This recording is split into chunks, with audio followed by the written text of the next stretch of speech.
Thank you very much. In view of the last speaker, I suppose I can say welcome to the old world rather than you. Because as I mentioned in the course of what I propose to say, one of the causes for the problems in the construction industry is that by and large you can't import a building. You can do some prefab stuff, but if the owner doesn't like what he hears, you can't say, well, I'll bring in my multi-storey buildings. So therefore you've got no import competition, which is a fundamental problem with the structure of the industry as it stands. Now let me go back a little, back to the future perhaps. 1988, the bicentenary, Nick Grimes was elected in New South Wales. Union rorts very close to the public mind because of the Darling Harbour construction, where the unions held the then Labor government to ransom over a finishing date. Massive effect. When Nick Grimes was elected, he fielded a lot of complaints from business that the cost of building in New South Wales for high-rise and major projects was well above that in the other eastern states. And he determined to do something about it, which is why the Royal Commission was established. I might add that the differential was not apparent in civil construction, nor in small commercial or cottage industries. That probably tells you something immediately as to the cause. The active involvement of the BWIU as it then was in high-rise or larger scale projects. When we had a look at the data about the difference in building costs, as I'm in Queensland, the figures that I picked out last night from my report were that in 1983, and we're talking about commercial building, Queensland, well, costs in Brisbane were 90% of those in Sydney. By 1991, they were 74%. Our own investigations of a few projects bore that out. The range was between 81 and 93%. So these are massive figures.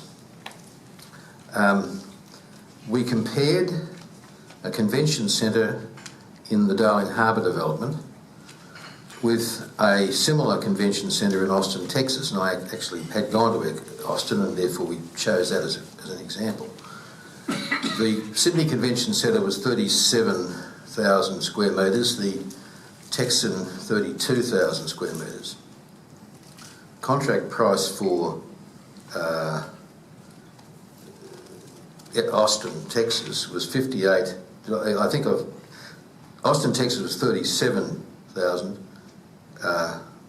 The Sydney one was 32,000. The cost of the contract for the Austin Centre was 58 million.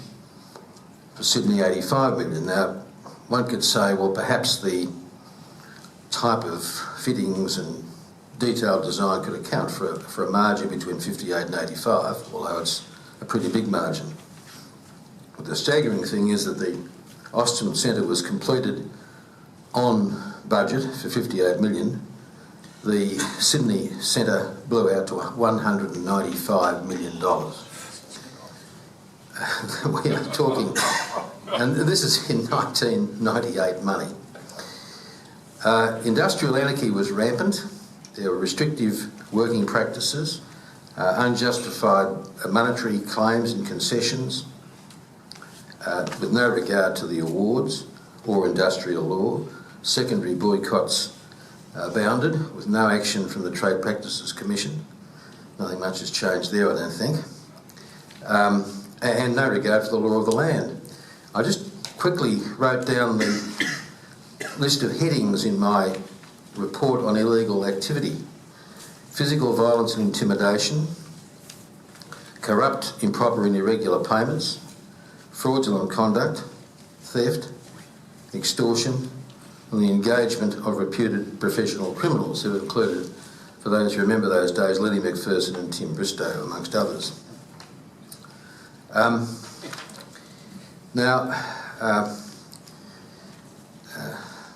Also, when one looked at the pattern of conduct, many of the most egregious problems arose from industry-wide campaigns of various kinds. Two that strike me as being quite interesting in the light of subsequent events were campaigns for what was called CERT, C-E-R-T, I forget the initials now, but as a redundancy trust, which meant that all employers had to contribute to a trust set up between the AFCC, as it then was, and the BWIU for the payment of redundancy amounts. That, I might say, quickly accumulated a huge amount of money, way in excess of any money that was paid out to the workers. The trust was amorphous, it gave enormous discretion, and was really a thoroughly bad rort. And a consensual rort as between those two parties, ruthlessly enforced against smaller builders and in particular subcontractors by union activity. It was often linked with a campaign for top-up insurance. The Labor government in New South Wales had changed the common law system to limit recovery of damages in certain ways. So the union said, well, fair enough, we'll impose an obligation on the employer to take out an insurance policy to cover the worker for the gap, if you like, the top-up, with a union-nominated company, again enforced against the smaller employers and the subcontractors ruthlessly. What wasn't disclosed to anybody was that the insurance company was paying a substantial commission, millions of dollars, to the building union. In addition to that, many of the ad hoc demands that were made on employers in those days involved so-called voluntary donations to union causes and union activities. So you can see that the sort of slush fund idea is no new thing. But upon closer examination, whilst the picture is of complete union-based anarchy, and that's substantially correct, when you actually analyse the situation against a backdrop of no import competition, what in fact at a very macro level was happening is that the major contractors, and there aren't that many of them, and the union had a broad agreement, and that was then to be imposed upon smaller contractors and subcontractors using the union as an enforcer. Now, this suited the major contractors because, above all, they wanted a level playing field. They did not want to be undercut by the up-and-coming medium-sized builder who may not have succumbed to these demands, so it was very much in the interests of the major contractors to level the playing field. It suited, in a funny way, the clients and the financiers because they value certainty above price in a big building contract. Time is money, and industrial disruption is something which they can't really budget for. The result, of course, is they end up paying more. In the end users of the building, whether they be commercial tenants, whether they be shops, end up paying the money, and the clients of those persons really end up paying the money. And you add to that a quiescent public sector and an ineffective industrial law system, and you've got what occurred. Now, and I'll take a little time because it seems to me the general pattern hasn't changed a lot. I mean, the structure of the industry remains much the same, therefore the risks are the same. So I made many recommendations because this is very much an oversimplification of things, but the three basic points that occurred to me, and they still occur to me, are these. First of all, you've got to have law and order enforced, whether it be industrial law, civil, the ordinary law, or the criminal law. You've got to return to that being enforced. That to me was more important than the details of the awards, because let me tell you, the awards had little to do with what was actually being paid on large-scale commercial sites. So I formed a task force myself, consisting of police and lawyers, financial analysts, and recommended that be continued, and it was formed, the Building Industry Task Force, principally so that subcontractors, small contractors and clients have somewhere to complain to have some action.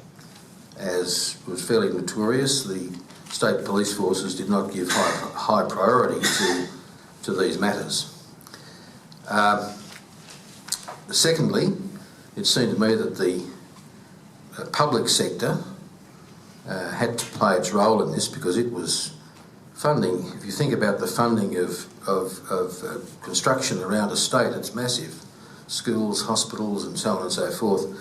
They have the most to gain, or it has the most to gain, or we have the most to gain through that. Therefore, they had to do some hard yards. And that required what I would say, not on our project. In other words, if we are doing it or if we are funding it, we will not tolerate over-award rules, and should do all they can, and there are many things you can do to stop that. Thirdly, I recommended that there be a move to deregister the BWIU New South Wales branch. Now, I'll come back to that in a moment. The first two, the Building Industry Task Force was formed and operated, and the government did, in a number of ways, seek to utilise its power of the purse to bring a more tolerable system to its projects, with codes of conduct and the like. The Building Industry Task Force was disbanded by Bob Carr when he came in, so that element went. A lot of the public pay things remained in, but in a watered down form. There were codes of conduct, but they did allow more activity which I had regarded as inappropriate. The result was that in the short to medium term, the building costs in New South Wales fell quite significantly as compared with other states. Then, as I say, the Labor regime came in, and I haven't kept track with what's happened since, but my impression is that in fact New South Wales building costs have probably not ballooned compared with other states, as I think Victoria and Western Australia are well and truly taken up the baton for disruptive behaviour on the part of the unions. The failure to follow through the deregistration of the BWIU was, in my opinion, a major mistake. There are, of course, always those that say better off having them in the tent than out of the tent, and if they're deregistered, something worse will crop up, and so on and so forth. The BLF had been deregistered not all that long before, and some of its personnel were taken on by the BWIU and undoubtedly contributed to the culture that infested that organisation's New South Wales branch. However, one as bad as the BWIU may have been in some respects, it was nothing like the BLF. And it seemed to me that whilst one would be conscious of the difficulty of having decisive action from the industrial authorities, if the BWIU were to avoid deregistration, it could have been negotiated on terms which meant that they cut the knot with a whole lot of very disruptive organisers. I mean, the culture of that place had to be changed, and in my view, the deregistration proceedings would have provided ample evidence to show up these individuals and to make sure they had nothing to do with industrial relations ever again. That opportunity was lost. I hear people say, yes, but if they went, where would the workers go? Well, that is not a very good answer, because the conclusion is that you leave people there to act as badly as they possibly can, and they'll never be got rid of. Let the system lie where it falls in relation to that. If the workers are underrepresented, so be it. If the AWU comes in and takes over, as they were very, very keen to do, so be it. And again, why not? Why not have contestability in this field? Very strange that it's not. The fact that that recommendation wasn't taken up may have been, I can't say was, affected by the very unfortunate demise of Nick Grider in June 1982. My first job, having done my report, was to appear for him in the ICAC and in the subsequent Court of Appeal proceedings, where he was cleared, and it's a great shame for the public that that occurred. In any event, there was no deregistration. As I said, the Victorian and Western Australian branches of the BWIU, or CFMEU as it became, certainly picked up the ball, and just reading the newspapers, and as one does, and reading court reports, the federal court, the number of proceedings taken against that union over the years is truly massive. The Victorian Supreme Court also. The Coal Commission and the formation, amongst other things, of the ABCC undoubtedly had at least a temporary effect until the advent of changes under the Rudd and Gillard governments. I might say, however, that in my view, the ABCC had an inadequate structure or architecture. It was limited effectively to industrial action or industrial proceedings. It needs, in my opinion, or that body to be effective, needs to combine the ability to intervene in industrial matters with civil remedies, injunctions and the like, and claims for damages, and the criminal jurisdiction. Unless they have all of those levers, then it's very difficult to achieve anything. And unfortunately, as we see from ABCC, we see from ICAC, we see from ASIC, the prosecuting authorities do not seem, or there seems to be a disconnect between the investigative bodies on the one hand and the prosecutorial bodies on the other. And until there's some coordination, there won't be any real action. So whilst one may assume that bringing the ABCC back would help with law and order, it doesn't, in my view, solve the problem. Now, as far as the current situation is concerned, I would still advocate similar remedies.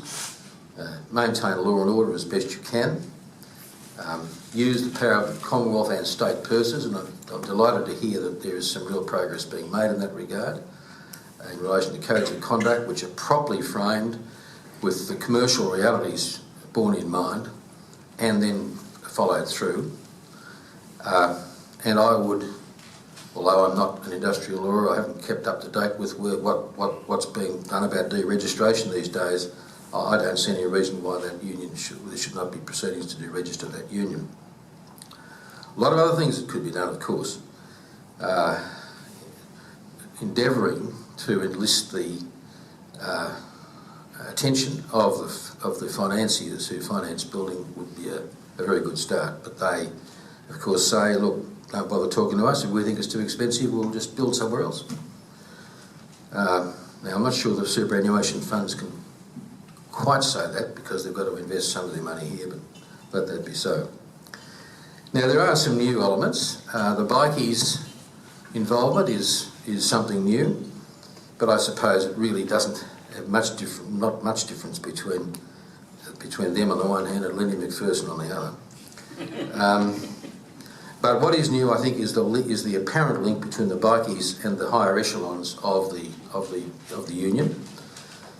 And in particular, that's emerged because of whistleblowers in 3 states, Victoria, New South Wales and Queensland, from within the union. Now, that is a massive change. I can tell you in my Royal Commission there was virtually no breaking down of the code of silence. I haven't studied the Coal Commission in this respect, but I would be very surprised if that weren't the case there. This is a big change. And if the Royal Commissioner decides to go down that path, then the existence of these internal complainers, as we've seen from Cathy Jackson and the HSU, have a massive effect.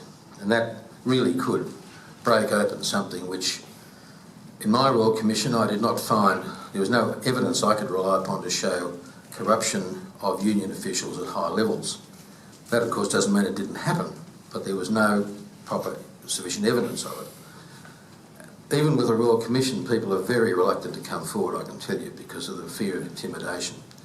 They say, don't worry, we'll sit out this Royal Commission, we'll sit out this government, we'll get you in the end. So it's a really difficult problem, and that does provide some chance. And generally speaking, in conclusion, I'm also Chairman of Transparency International, and I do hope that the Royal Commission does assist in the bringing of transparency to union governance.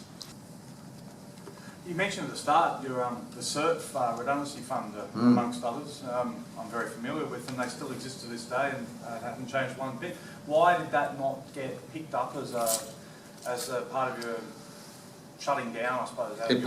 My recommendation was that it be shut down. I mean, why, do you know why? I don't know. Okay. I mean, it was, anyway, I recommend that it be shut down. Can I just ask, what advice would you give Justice Hayden? I know Justice Hayden very well, and I'd be reluctant to give him any advice. My advice to him would be to, in all seriousness, have one of his trusted lieutenants read my report and the report of Justice Cole before you look at the building industry. Also, I'd suggest looking at the Federal Court reports for the myriads of cases that have been reported in the last 10 years. If you did those 3 things, you'd have a fair idea what's going on. My recollection is that after the Royal Commission, you were in charge of the Griner body. No. Were you involved in the Griner body? No. But in fact, the a fellow who had worked with me in the Royal Commission was involved. Oh, okay. Yeah, Ross Dalgleish. But didn't that body also have police helping them? It had police, it had lawyers, it had accountants, yeah. And therefore they were able to lay criminal charges, that's the point. Yeah, so why can't that be done again? Absolutely no reason at all. Yeah. I mean, and I don't quite understand why it's not being done right at this moment. I mean, the ABCC is one thing. That has compulsory powers to do things. Many of these things, you don't need compulsory powers for it because they're doing it. They're not hiding it. It's not as if it's a... I mean, yes, the corruption, yes, that would be difficult. But the ordinary breaching of the law is being done openly, in public, and being trumpeted. Yeah. So I don't see why the same sort of team couldn't do it tomorrow. At a state level or federal? Both. Both. The federal people say, oh no, it's state. But now you've got Conservative governments in 6 states. I just don't understand what the problem is, nor do I understand the problem with codes of conduct. Why is there any legislation required? Yes. Yeah. It just Exactly. beats me. Yes. With the new bill re-establishing the ABCC, do you think they should also be charged with prosecuting secondary boycotts as part of the... Well, somebody should. I think that other people are reluctant to do so. Well, I just don't understand how, confronted with a breach of the law like that, can be ignored. But Whether the ABCC is the answer, I don't know. It depends who's appointed, how effective they are. And there'd be bureaucratic turf wars over who did what. Somebody certainly should be doing something. Yeah, very interesting talk. Surely the key idea of a code of conduct is simply to identify who's breaching it. And when it's breached, you then refer the matter to the minister in charge of development or construction, and you get that firm crossed off the tender list. That's the entire solution to it. Quite. Why is it so difficult? I mean, the bureaucrats believe that the solution lies in the code of conduct itself, which of course is nonsense. No, it's how it's It's what they do. It's Yeah. about the checkbook, isn't it? Absolutely. The checkbooks, the power of the purse is what counts. And I noticed a comment in the paper yesterday which said that Lend-Lease will not qualify under the new Commonwealth guidelines because of its agreements. Well, what a great thing that would be. I mean, I'm not against Lend-Lease. My wife's got shares in it, but there's no reason why it should be able to do it and still get Commonwealth work. And we may find some other medium-sized players will. I mean, after all, the other structural thing I didn't mention, should have. This industry is run by subcontractors, not by principal contractors. They employ, what, 5% of the people on the job, if that. So it's really who's supervising the subbies that counts. There's no reason why, a medium-sized building firm cannot tender for some substantial work. With the power of hindsight, what would you have done differently, knowing how difficult it is now to change the culture? Is there anything that's really stood in your mind about what you would have changed? I've been thinking about that. I'm not really sure. I think concentrate as much as possible on breaking up monopolies, whether they be industrial or commercial.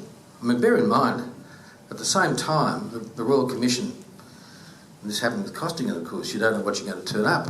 And one of the most important things we turned up was collusive bidding between the tenderers. So it's... look, nothing, I must say, has struck me with a blinding light since saying, why didn't I say that? But I'm sure if I sat down to think about it, seriously, one might be able to tweak a few things. But I think there's any great new idea. There may be. All right. Thanks very much, Roger.